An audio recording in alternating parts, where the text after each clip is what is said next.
See a presentation? And we're being recorded. Can you all see a presentation? I can see it. Okay, excellent.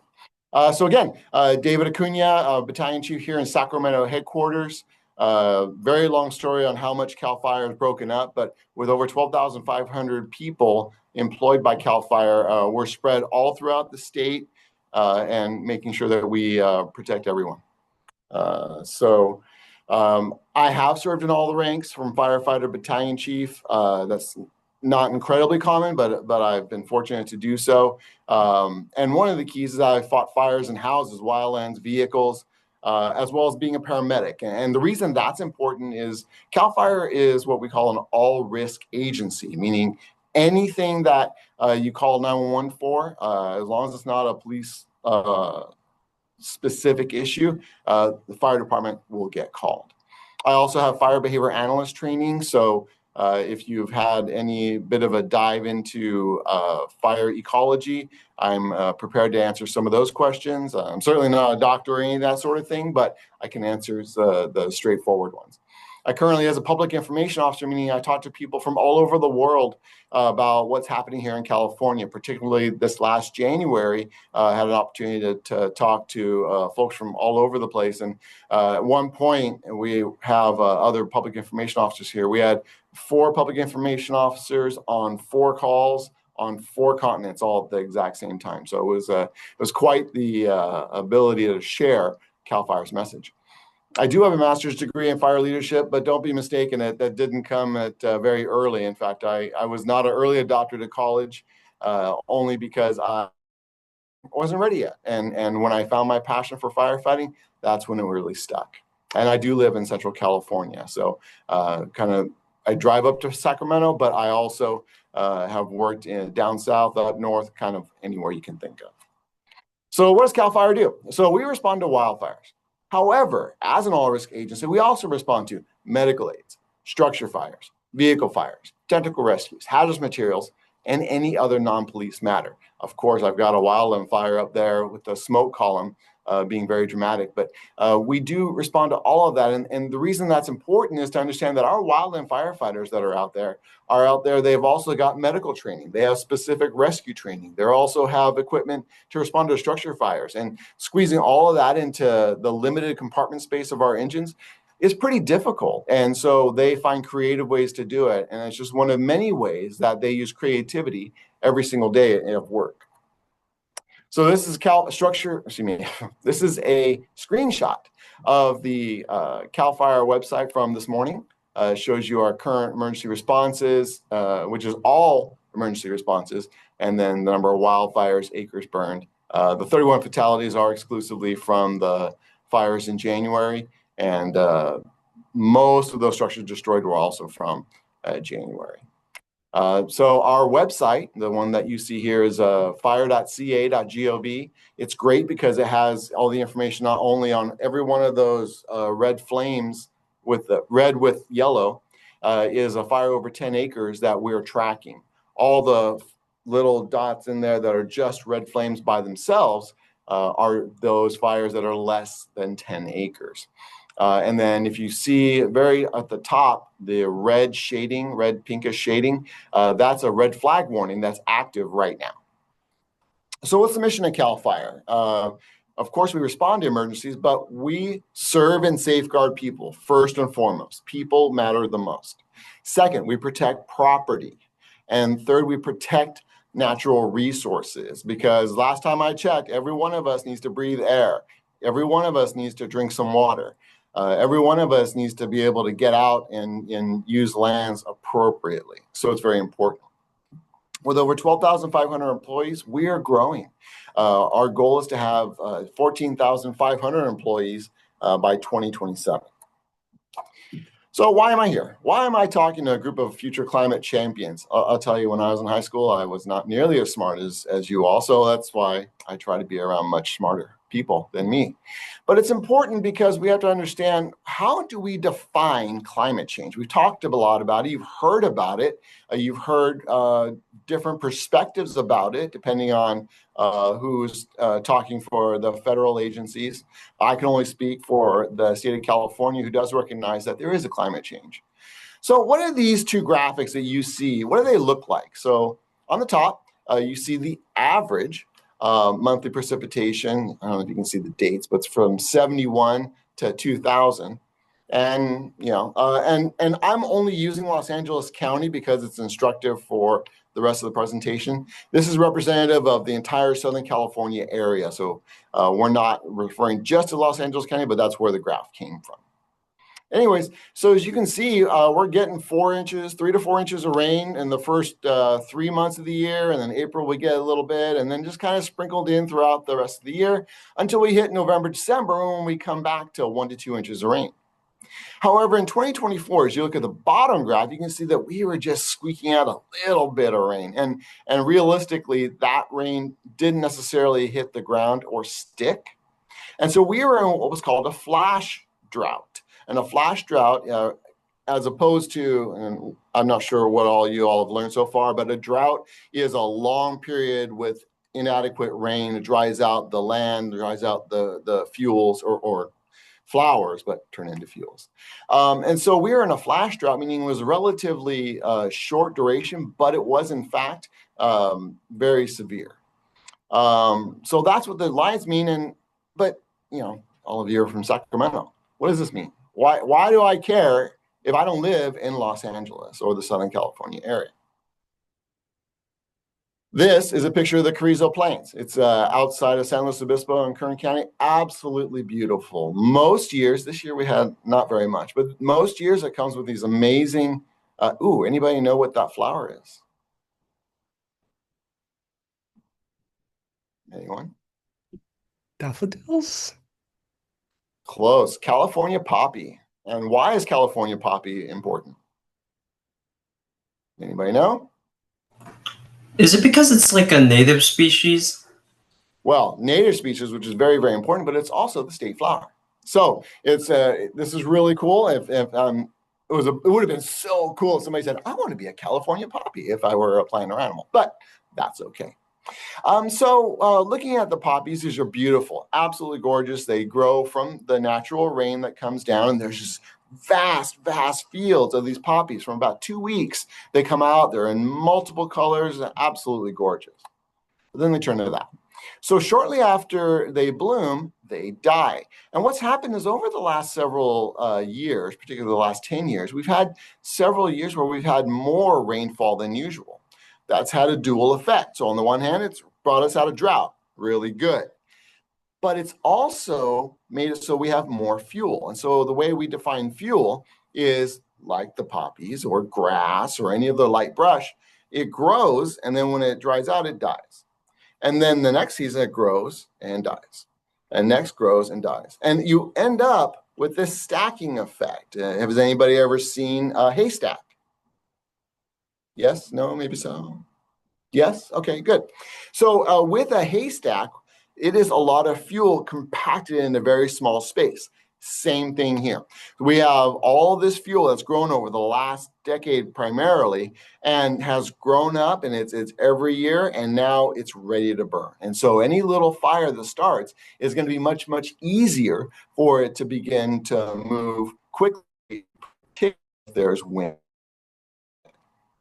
Okay, any questions based on what we've talked about so far? Better picture. I have a question. Yeah, go for it. So I've heard that the bark of eucalyptus trees is especially flammable. And I don't know if this is misinformation or not, but I was told that eucalyptus trees sort of act as like incendiary bombs once they are on fire because of the oils. Could you share a little bit more about that? Actually, I'm going to push that question back to you. What is unique about eucalyptus trees here in California? They are not native. There we go. And that's the key. So because they are non-native, they are not fire adapted. So where do eucalyptus come from? They come from the coastal areas of Australia and New Zealand.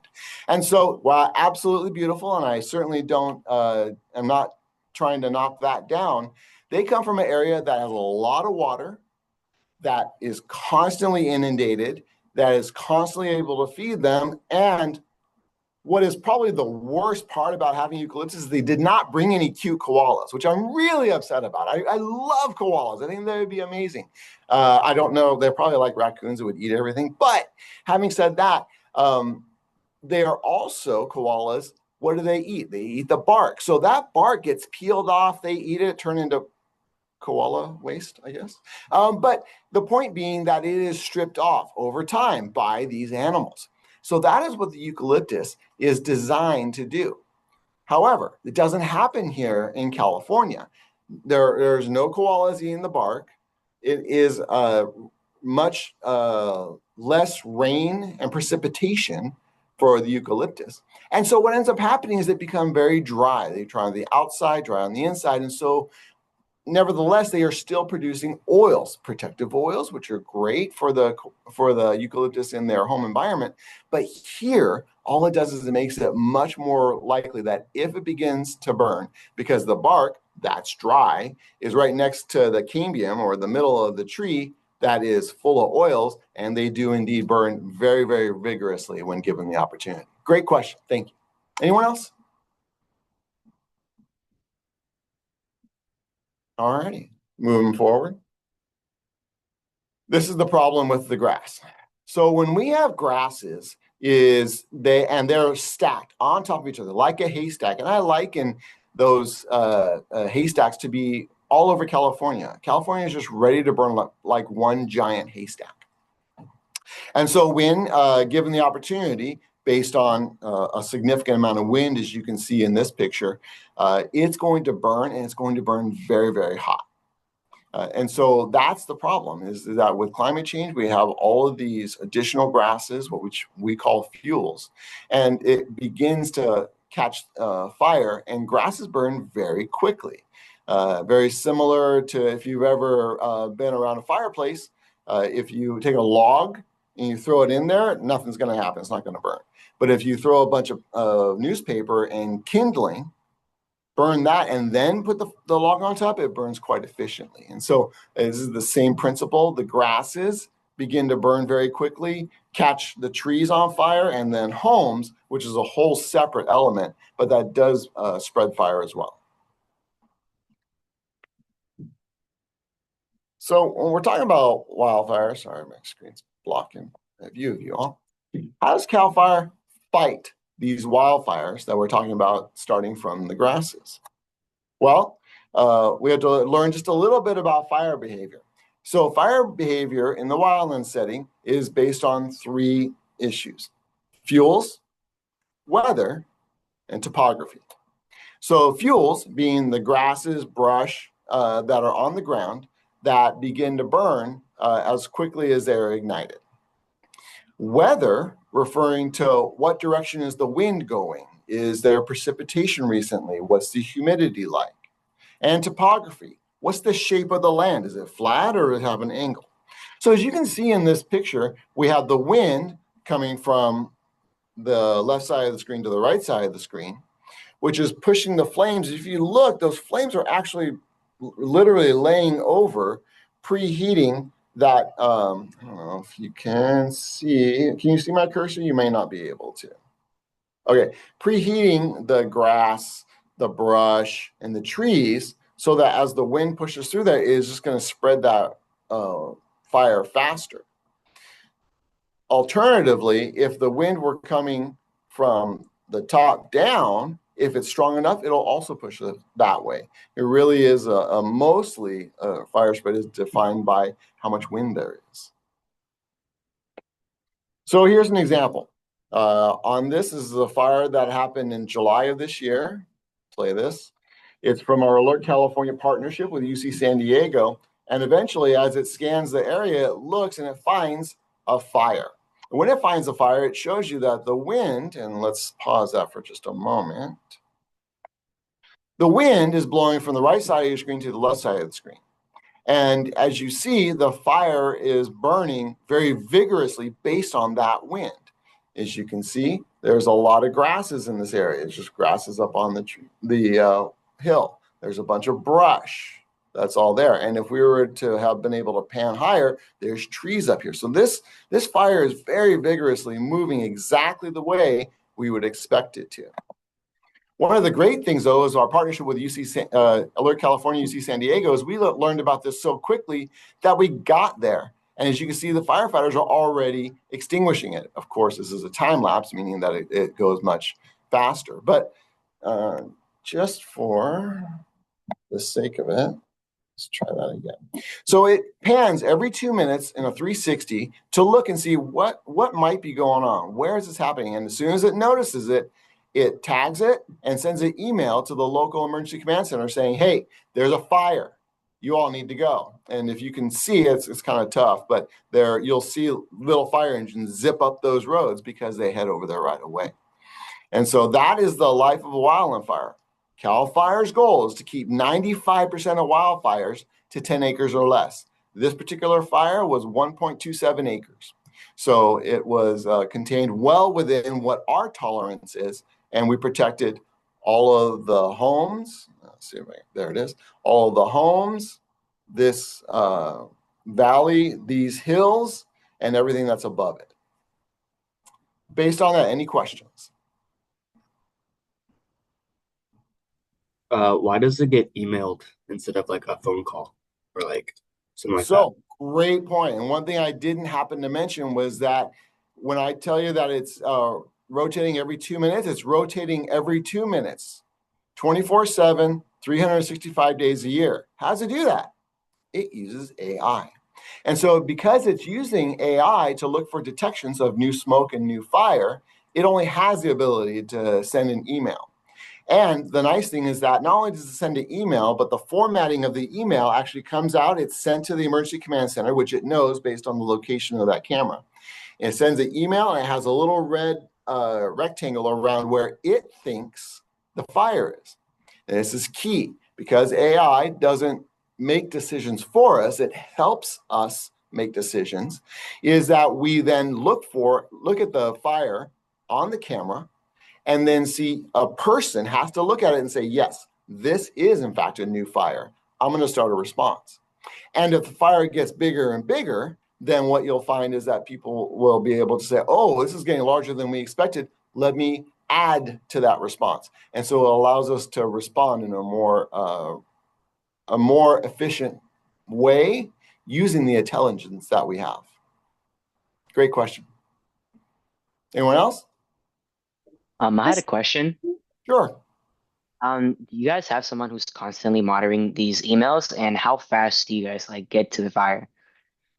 Two excellent questions. I'll take them in pieces. So we have emergency command centers, and I should probably have defined that, so thank you for bringing it up. That is a building that is secured with phones and computers and radios that connect to the CAL FIRE engines, dozers, and crews. And what they do is they're there 24/7. They're answering 911 calls. They're taking emergency calls. They're adding those in. And then when they are in front of a computer for their entire 12-hour shift. I used to work in the emergency command center. So I'm sitting there, and all of a sudden I hear a ding, and or might not ding because they actually have radio communications going, but a new alert comes up and says, oh, look, Alert California. Open it up. We think there's a new fire. Here's the latitude, here's the longitude, here's a picture of it, here's a red rectangle showing you where we think it is. And then I look at it and say, oh, so kind of funny. I'm sure you all know that AI is a learning model, meaning that it has to be taught what it knows. So when it first got pushed out, it was learning. And so it would send us promptly, every morning, it would send us an alert. There's a fire. And we're like, yes, you were correct. That is a fire. We call it the sun. And so they had to teach it that, okay, you can ignore the sun. There's a fire. Yes, that's the moon. Okay, so teach it to ignore the moon. And then over time, it has become much, much more effective at learning and seeing what is actually a fire. Again, requires a human to validate it, but it's out there. And so it's really helpful, particularly our communications operators that work overnight. So 3 a.m, we just had a lightning series come through, as I'm sure you all know.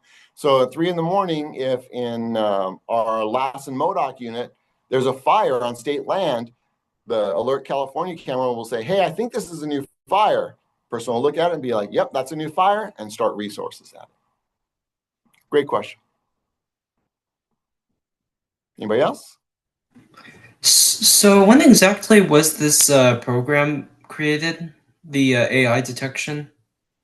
So it's 2 different things. So the Alert California Camera Network is a series of private public partnerships that are located all over the state. So they already existed based on PG&E having some, San Diego Gas and Electric, Edison, other utility providers, as well as CAL FIRE, U.S. Forest Service, National Park Service. All these different elements already had them. And so what Alert California UCSD did is they brought them all together under one roof, metaphorically speaking, and connected them all together and then added in the AI. When was it first created? I'm not sure, but I do know that it did take some amount of testing in order to get it to an operable stage. And then my command center was part of the beta testing, which is why we kept seeing the sun and the moon and all that. But very quickly it learned, oh, okay, I can ignore those and look for new fires. Caitlin, did you have a question? I thought I saw you come off mute. Yeah, I was just wondering if CAL FIRE has like partnerships with any other university. So we're constantly working with all kinds of universities. There's the UC Berkeley Cooperative Extension. There's another cooperative extension. I know CSU San Marcos does it. Humboldt does it. And most researching universities that have a wildfire component partner with CAL FIRE in one way or another, whether it's through grants or it's through some of the data that we provide. And some of them even come to work for us as foresters, graphic designers, information technologists, all kinds of stuff. And we'll talk a little bit more about the job opportunities available here shortly. Anyone else? I'm just powering through this PowerPoint so we give you guys plenty of time for questions. So, but again, please feel free to ask. Oh, sorry, that's starting over. So how does CAL FIRE extinguish these fires? Well, we use a combination of aircraft, personnel, and equipment. So the aircraft, this is one of our new S-70I Firehawk helicopters. We have 16 of them. They're stationed all over the state. Our air program is designed so that we can be overhead any fire on state land within 20 minutes, whether that's with our fixed wing or with our helicopters. To the left of your screen, lower left, you'll see that's one of our hand crews. Hand crews are the ones that are out there literally using their tools to create fire breaks, which is where fire can burn up to it and stop. They can do fuel breaks, which is treatments beforehand. And if there's a hose lay available, they will go ahead and extinguish it. And on the bottom right, you'll see that's one of our CAL FIRE fire engines with 2 firefighters. And what are they doing? They're extending a hose lay. Excuse me, that's a mobile attack. Extending a mobile attack in order to put fire out along the road. So using air, crews, equipment, and we also have bulldozers. We also have Type 1, which is more like the engines you would see running around Sacramento, the larger ones, and a bunch of other different types of equipment, water tenders, that all do different jobs, but the goal is to stop the fire. Any questions? Okay. I'm not sure if you mentioned this, but do you guys do like controlled burns, like for preventative? We absolutely do. In fact, CAL FIRE's goal is to do at least 500,000 acres per year. So the bottom left crews that you see there, when they're not deployed to fires, they are doing fuels management. Now in the summer, of course, you can't burn. So what they do is they'll go through and they'll create a fire break or a fuel modification, and they'll do stuff like, and you'll learn about this later if you go to forestry, you'll learn like lop and scatter, which is to chop the pieces up into smaller pieces to give ground animals a place to live. or they might chip it in order to give an area for parking if you're going to create an area for people to be. Or they might put it in a big pile that's designed to dry out over a year or two, and then they will come back during the winter when there's no fire threat to burn it. So, but yes, we do that as often as we can. Right now, it's hot, it's dry, it's windy. We're not going to do it right now. But as soon as we can, which in the north should be end of September, we might see fire, prescribed fire come back into, say, Humboldt, Siskiyou counties. And then as we continue to identify what is the capability of us doing this safely, then we'll add in Central and Southern California as is appropriate. To sort of piggyback off that question, I know that California natives have a long history of doing controlled burns sort of to tend the landscape long before any of us were here. So I'm curious what CAL FIRE's extent of collaboration with native groups is to do prescribed burns.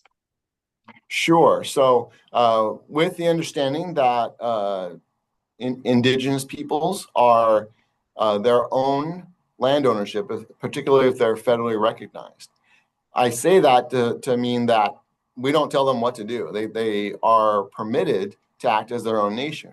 However, they do many times ask for, hey, we want to burn safely, and our nation is on the border of a state or federal area. Help us. And we're like, absolutely. And we actually have an entire division of CAL FIRE devoted to working with the tribes, tribal relations. We have a deputy director, Helen Lopez. There's all kinds of people who are involved in bringing the cultural burning, which is what the current term is, that the indigenous peoples did for thousands of years before we were here. Did I answer your question? Yes, thank you. All right. So what can people do? What can people do to prevent fires and reduce the impact to the people, property, and natural resources of California?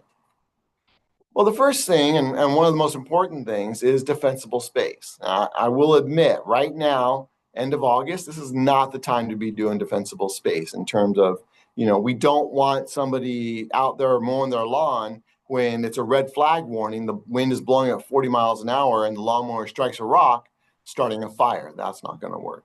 However, there are some things you can do relatively easily. So working out from the middle of the home, you see we have zone 0.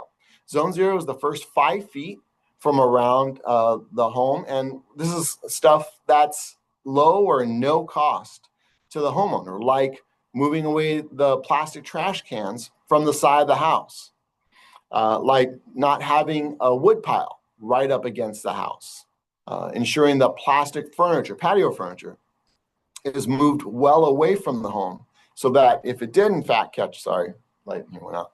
If it did in fact catch fire, it's not going to threaten the home. So those are easy things to do. We also encourage people to do things like removing ornamental vegetation from right up against the home. Using things like the bark that you get in large bags at a hardware store. Don't use that. Use something that's non-combustible, like decomposed granite, sand, other forms of dirt or concrete, whatever it is you want, as long as it can't catch fire.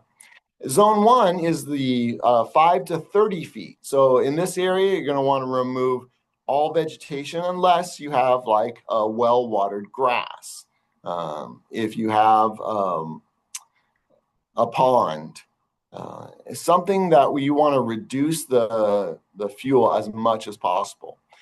Certainly you can't run your sprinklers 24 hours a day. So we understand that, hey, it's well watered, but it's been 12 hours since I watered. That's not what we're looking at. We want to make sure that people are taking a look at reducing the vegetation. And then zone 2 is the 31 to 100 feet out from the home, which is going to be reducing the standing grass from that area, removing large piles of any material that maybe they cut down the previous year. Don't have it in the first 100 feet around your home. So one of the questions we get, particularly from people who live in cities, is like, I don't have 100 feet around my house. What can I do? Well, there are really simple things like, again, removing your garbage cans. If there's going to be a threat of fire, move them from away from the back of the house, from the side of the house, I should say. That's going to be a big key. Also, replace the 5 foot of your fencing next to the house with some sort of non-combustible, whether it's wrought iron, chain link, whatever it is that you feel is appropriate for you and your family.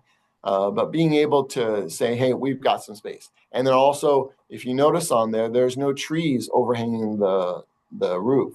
Yes, we want trees for shade, but we got to make sure they're at least 5 feet from the edges of the roofs and 5 feet from the roof as much as possible. 10 feet if you can make it, but making sure it's cut back enough to, which will also reduce the amount of rodents that you get up on your house. So that helps too. Any defensible space questions? For people that live in like rural areas and have like propane tanks, how would they be able to kind of make it more defensible around their home? That's really easy actually around a propane tank, because generally there are regulations that say how far it has to be away from the home. So it's generally going to be on a concrete pad of some type. So then the grass that's around it, just cut the grass back. Or if there's some decomposed granite or pebbles around the propane tank, ensure that there's a weed treatment all around it. And people say, "Oh my gosh, we can't put our weed killer down." I have a great weed killer at home. It's very, very simple. It's a gallon of vinegar, it's a cup of salt, and 2 tablespoons of Dawn soap. Literally mix that up into a sprayer. I use it around my home, and if my dog were to decide to lick a piece of weed that had on it, the worst it would do is give her a little salty taste, kind of like those salt vinegar chips that some people like. So that's all it is. It's not harmful. It can't harm any people, but it does remove the weeds. Any other questions? So how do we get rid of things if they're in the zone? Can you be more specific? So you're telling us to replace things or maybe move things away from like 5 feet away from the house. How are we supposed to do that? Like, are we supposed to put it in a different zone or are we supposed to put it inside the house? Oh, I see. Great question. So kind of depends on what it is. Of course, if you've got a patio chair that's been outside, it's got dirt and spider webs, you're not going to want to bring that in the house. But if you just move it 10 feet away from your back porch, that's sufficient. We just want to create some space so whatever is on fire does not have the ability to get up into the eaves and interact with that. And on that page the booklet I sent you, the Wildfire Action Plan, it has a lot of information on things that homeowners can do, which would be your parents, and then eventually when you all have apartments, homes, whatnot, allow you to make those changes that are relatively simple.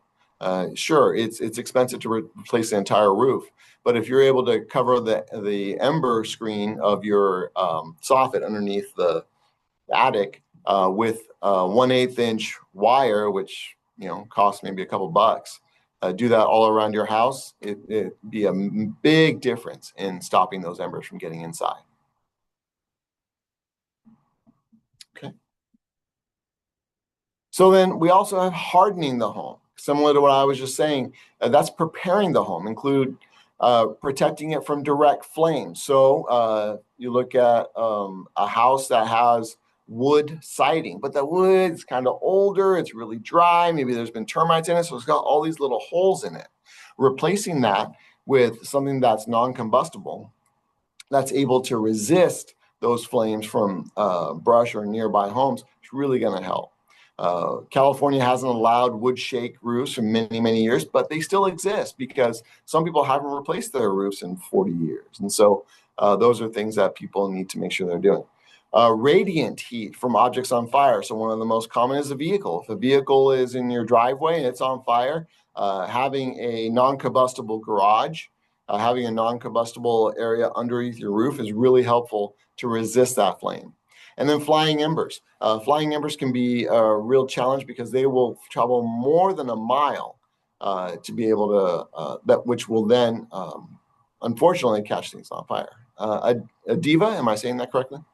Yes. Hi, nice to meet you. I actually did a fundraiser with CAL FIRE a few months back, and we really liked working with your team. I just had a question about FireWise communities. I'm currently working with my HOA to get us registered with FireWise. Does CAL FIRE have anything to do with like the FireWise organization? Are you guys the ones that initiate that?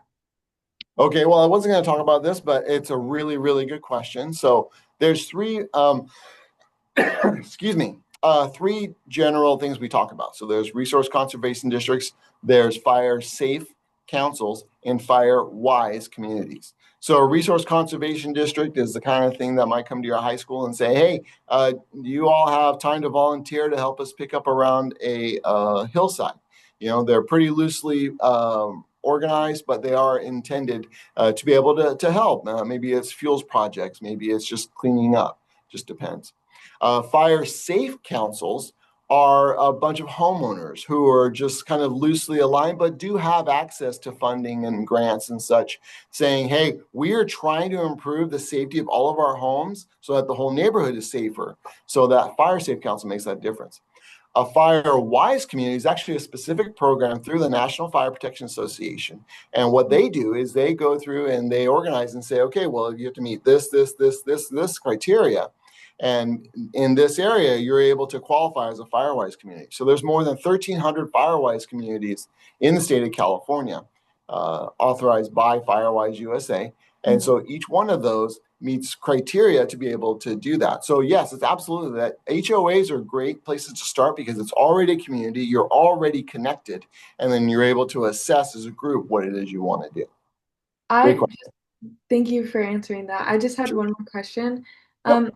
So if for communities that may not have access or the resources to create defensible spaces around their homes or property and really and have like an old tree leaning up to the side of their house or old shingles, etc. Are there grants available for them or resources in our local community for them to reach out to? So that's where Firewise community really comes in handy because they'll identify that, hey, there are some homes that are a risk here, so let's help them.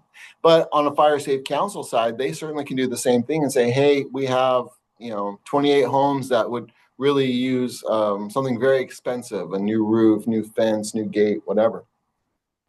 But one of the keys here is to remember that there may be things you can't control in the short term, but control what you can. Meaning, just because there may be areas of the soffit, the side of the attic, that are have holes in them, doesn't mean that we shouldn't still pull the patio furniture away. Make sure we keep the plastic garbage cans away from the homes. Do what you can, and then over time, there will be opportunities for that. Generally through the county. If you don't have a particular fire safe council, reach out to your county, and all of them, particularly in fire prone areas, which as we saw recently, pretty much everywhere, it means that they'll be there to be able to help you. Okay, thank you so much. You're welcome. Anybody else? Okay. And then the flying embers. Remember we were talking about fuel, weather, and topography. That weather component is really key in terms of has the purpose of when the wind blows and it really is pushing that fire quickly, particularly if it does get into a home, those embers are going to be much more robust than you would see of a ember that comes from a piece of grass or a piece of manzanita. So because as you all know, most of our homes and the things in it are made of petroleum products, plastic. And so it makes it very dangerous when those catch on fire.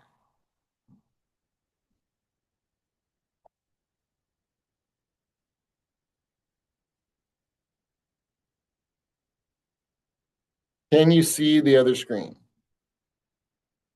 No. Stand by one.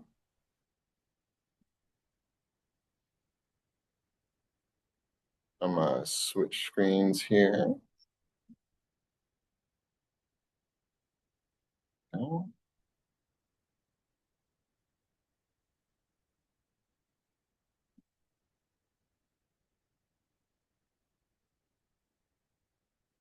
Can you see it now? Yeah.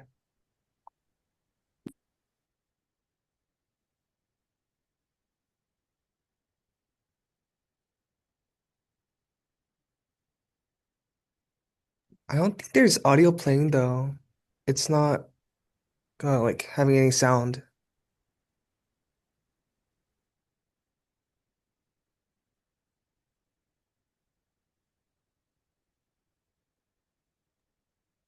Hey David, the audio is not sharing or when you hit the screen sharing option, was there like an option to also share audio?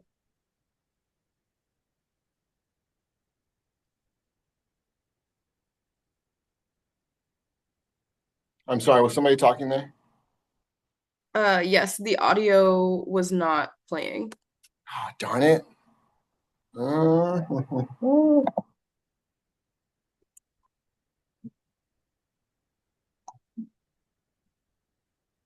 Okay, well, I apologize for that. I don't know what I did wrong. I will work on that. But the key is, as the state fire marshal mentioned, if you could see the closed captioning, was that the ember-resistant home you saw had a metal roof, didn't have anything within 5 feet. You guys can hear me though, right? Yes. Okay, just want to make sure. That was the one that survived much better than the other. So, switch back.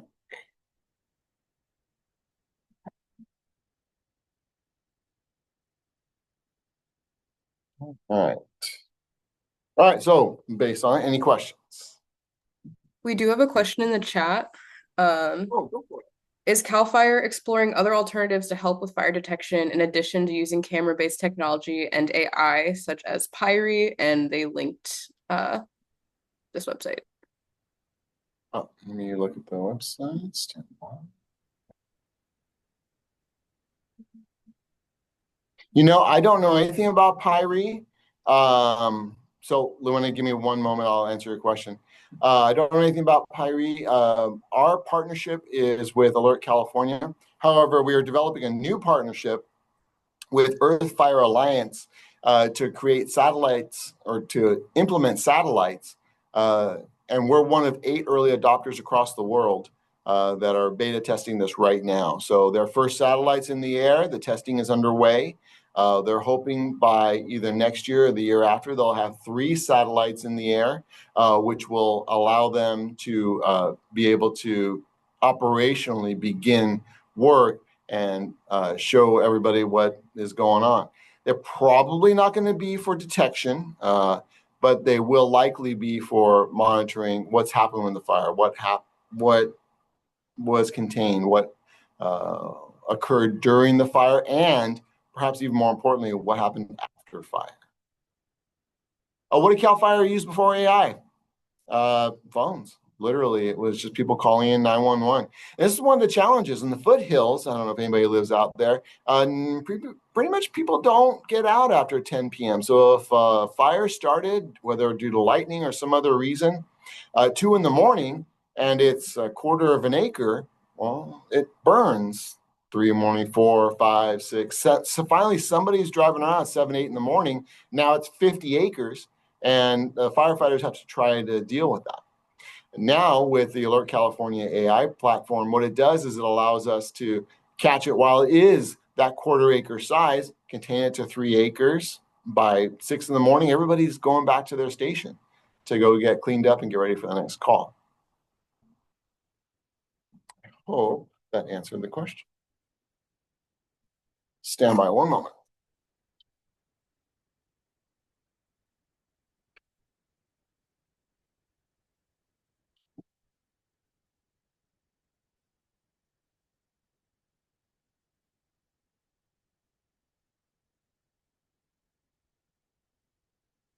All right, so any questions on that?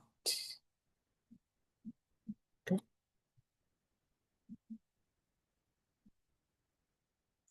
Cursor.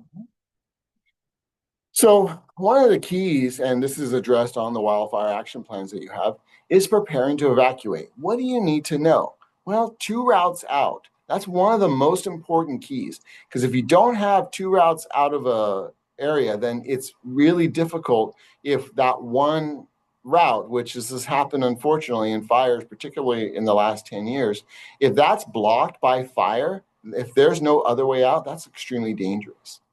Prepare a go bag. A go bag is a container of some type. It's called a go bag, but generally it's going to be some sort of box, or whether it's plastic or some other durable box, that you put in things like a gallon of water for each person per day. So for a 4-person family, for 3 days, you're going to need 12 gallons of water. It's usually more than people expect, along with non-perishable food, medications, pet food. And also keep in mind that if you got somebody who, let's say, uses a nebulizer, or they have their own dialysis, or they have some other medical mechanism, you need to make sure you pack one of those in, because in the moment it might be easy to forget, and those definitely are not going to be available right away. So you have to make sure you're protecting the medically frail members of your family. And then if your family member contains someone who is elderly or very young, medically frail, or you have livestock that you need to move, that's the time you're probably going to want to leave during an evacuation warning rather than an evacuation order. Because by waiting, what happens is that now it just becomes that much more difficult. You're caught in traffic, and if you don't have 2 ways out, that could be very dangerous. Let's skip that YouTube since the audio is not functioning. So here's a go bag checklist. This is a recommended. Every family's go bag is going to look a little bit different. As you can see here, there's a single water bottle, which, as we discussed already, that's not going to be sufficient. So it's really realistically going to be a couple of plastic containers. But at the same time, you don't want to make it so heavy that you can't have even the weakest member, or say the member who can lift the least, unable to move it, because that's just not helpful. Things like face masks or coverings, and that's to protect you from smoke if it happens to be in the area. Again, non-perishable food, water, a map, and one thing that many times happens is that the cell phone towers, which are positioned at the top of mountains, when they are burned, their power source is burned too. And so now the cell phone towers don't work. So having a paper map is very, very important. And again, there's a list inside the wildfire action plan. Following it to what your family needs is very, very important. So before we move on to this, any questions? What we've talked about so far? Okay. Yes. Go ahead, Alex. Oh, I just had a question. So I lived in El Dorado County, like when the Caldor fire happened. So I had to evacuate. But my question was, for people, I know a lot of people in my area didn't end up evacuating. Like, how do you help those people who choose not to evacuate during like major wildfires? Well, one of the problems is that the people who choose not to evacuate cause a much bigger issue. Because if you remember from the beginning of our presentation, the very first most important thing is life safety. So if somebody chooses, for whatever reason, not to leave their home, and then now their life is threatened, even though it was their own willful choice not to leave, we will still prioritize their life. Now, there's no guarantee. We may not be able to get in there if the road is blocked. In the January fires, you probably saw the red dozer having to push vehicles off the side of the road because they had to get emergency vehicles through. But that's not an instantaneous operation and isn't always possible. So unfortunately, sometimes those people, and a number of the people that were perished were, in fact, folks who stayed. And there's some of them, of course, were there for other reasons, but the fewer people there, the better. And if we are able to know that all the people are out, then the firefighters can focus their efforts on fighting the fire, stopping the blaze, and keeping it smaller. Because if the option is to let the fire go or save people, we're always going to save people. That is the most important thing. Thank you. So do you want to work for CAL FIRE? You know, I speak to people all the time about this, and it's really funny because a lot of times it's a couple and the one person says, I want to be a firefighter, and I'll directly look at the other person and say, hey, do you want to be a firefighter? Or excuse me, do you want to work for CAL FIRE? And they'll be like, I don't want to be a firefighter. I'm like, well, lucky for you, because we have over 177 different classifications in CAL FIRE. If you look at the list, and there's a list again available sent over to you. There's things like firefighter, of course, but there's also archaeologists, forestry aides, research data analysts, state fire marshals, account clerks, administrators, automotive technicians. We have so many different positions that need to be filled. And again, as we are growing, we will continue to need to have these filled. One of the big ones is not far from where I'm at in Sacramento, there's Davis Mobile Equipment. And that's where all of our vehicles go to get set up and prepared and then sent out. Well, we need heavy equipment mechanics to work on them. And so it's very important that we have that. And that's one of the positions. Many people don't realize that CAL FIRE has so many different positions available. I'd love to add, I actually thought about applying to CAL FIRE because I studied botany, and there was a botanist job processing pine cones that the firefighters brought back. So it was like rare pine species that the seeds needed to be processed and kept in a temperature controlled lab. And it sounded like such a fun job, but it was just in Davis, which is a bit far for me. But yeah, I completely agree. There's so many cool job opportunities with CAL FIRE. I do want to just do a time check because we have a 6:15 stop time. Oh, goodness, I'm sorry. No, all good. I'm really glad that it's been more conversational instead of having like a structured Q&A. I think that's been really cool. So if anyone has any more questions, please feel free to put them in the chat and we can try to cover them and just sort of get through the last of the presentation. Yep. So this is only a couple more slides. So that's where you find information on the classifications. If I were to double click on that really quickly. What it does is it takes you to our website, and what it does is allows you to look through all the different classifications, whether we're fire protection, state fire marshal, resource management, and many different classifications, and then how to get in contact. Speaking of which,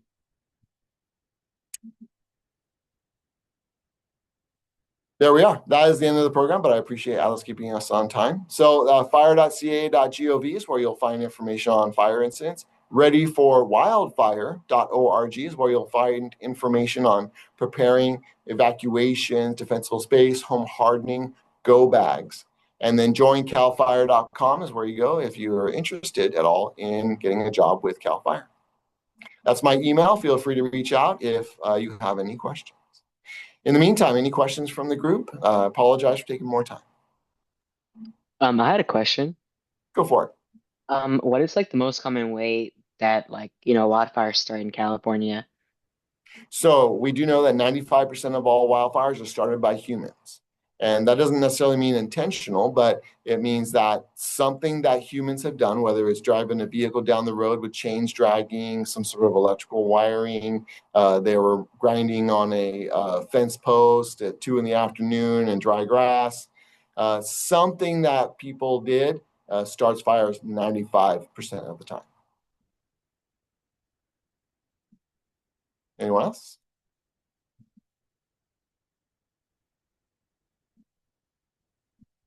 I'm curious if there are any opportunities for students to get involved with CAL FIRE before they're necessarily like ready to enter the workforce.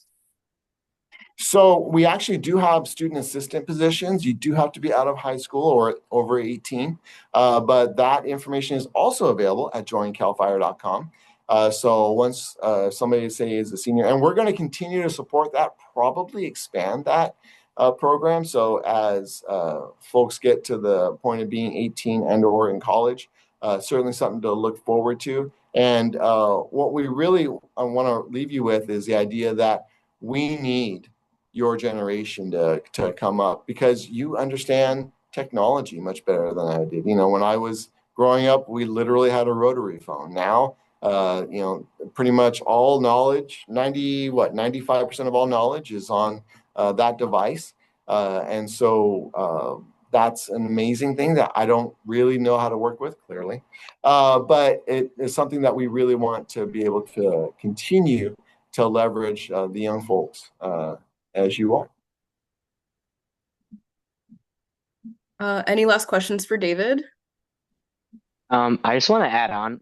My school has like CT pathways, and we have like journalism, like broadcast, and we have fire and law, and we literally like have our own fire station at our school, Oh, wow. as well as our own fire truck and like all like equipment. So then our students, like if they want to like learn about like fire and become a firefighter, they can like just start like ninth or 10th grade, and they will literally be like trained. Like they will literally like there's a special day during, I think it's 9/11, where they walk as many steps, like the level of stairs that there is in the Twin Towers, and they do it by wearing all of their equipment, like all of the equipment that the original firefighters that helped out during 9/11 that they had on. So do you guys have like any more like plans to like partner with other schools and like expand these CTE like pathways and introduce these stuff to other schools? So many of our units are already working with local community colleges, high schools, and other entities that provide education. And so I would just encourage you to put the word out through that educational administration and see like, hey, who are we partnered with currently? And certainly, someone who works, say, in the Bay Area, or not works, but somebody who's in school in the Bay Area or in school in Sacramento, wherever you're at, the local agency has the jurisdiction or the right to come in and talk. But if you ever say, hey, but we want something specifically to CAL FIRE, reach out to me. I'll put you in touch with the right people, and we'll get you that good information. Well, that's great. I had no idea that there were high schools that had like firefighter trade school built in. So that's I super cool. haven't seen any other schools. I can't vouch for anywhere. I've lived in a lot of places. I lived in Davis, Woodland. I lived in Oregon too, but like in my whole life, I've never seen a school that literally like has a fire station with a fire truck built into it. That's really cool. UC Davis actually has their own fire department. So that's built into the college. So that's a very interesting one. Well, everyone make sure to take down David's email. He is a great person to have in your network. As you saw, no matter what you're interested in, there could definitely be a job for you at CAL FIRE. So if you have any questions in the future, they are expanding their workforce. As he said, there are thousands of jobs. So I know some of you are rising seniors. And then even if in a few years you're still interested, David is definitely a great resource to have. David, I just want to thank you for coming and for sharing your time. This has been a great first session for Young Climate Champions. Really glad that you're here. I hope we can continue working together in some way. I do have to just give some reminder to the students. You're welcome to stay if you want. But otherwise it's just going to be like a few minutes. Yeah, I'll let you do that. I will stop so you all can do that. But I wanted to say thank you so much from everybody, and feel free to reach out. I'll put you in touch with the right people or whatever program you're looking. Thank you so much. Yeah, thank you. It seems someone asked a question. Is there a sign-up sheet? Okay, so yeah, this is just for the Young Climate Champions. Thank you all for coming. So just a few things. Next Saturday is California Biodiversity Day. There is absolutely no requirement for you to attend for Young Climate Champions. This is just something that you may be interested in as someone who's interested in being a climate activist or learning more about environmental issues. So I will be sending an email with a link to register if you're interested. It will be at Camp Pollock on Saturday. So it's a resource fair between at least 20 environmental organizations located in Sacramento. It's hosted by the Sacramento Valley Conservancy. Great opportunity to do more networking. If any of you are working on projects at school, you can definitely meet more experts there. Like I said, it's not required, and I will be sending more information about that. I'm trying to go really quickly because I know we're past our time and I want to go eat dinner. So we also, earlier today, I sent an email that has a survey in it. So we're trying to gauge what everyone knows. There's no grade to that at all. It's mostly because we have to do grant reporting. So we are getting funded by SMUD to run this program. And because we're doing this program, we have to measure how much people have learned by the end of the program. And so to do that, we have to know how much you know at the beginning. So please fill out that survey. It should not take you longer than 10 minutes. It's only 15 questions. And you don't have to like think super hard about it. It's kind of just like, how do I feel about this thing? So please get that in by September 12th at the latest. If you can get it done ASAP, that would be amazing. I also would love to hear feedback from you all. I don't have a feedback form yet, but if any of you want to email or text me how you felt about this session, what you would like to see in future sessions, if you think the structure could be different.